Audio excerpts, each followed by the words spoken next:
ఇందాక నుంచి చాలా చెప్తూ నా అచీవ్మెంట్స్ గురించి చెప్పాను. Pawan Kalyan is my achievement,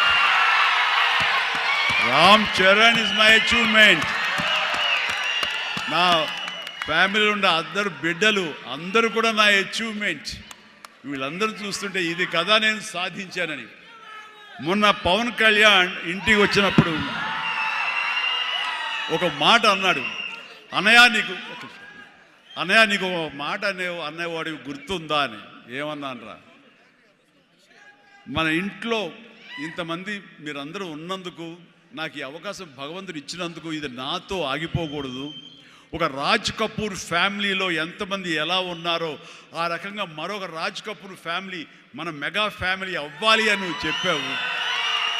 ఈ రోజున చూస్తుంటే తలుచుకుంటే నీ మాట ప్రభావం, నీ మాట మంత్రంగా ఈరోజు పనిచేసి మన ఫ్యామిలీలో ఇంతమంది 90 ఉన్నాము, 10 మంది దాకా ఉన్నావు అంటే కనుక నీ మాట పవర్. ఎందుకంటే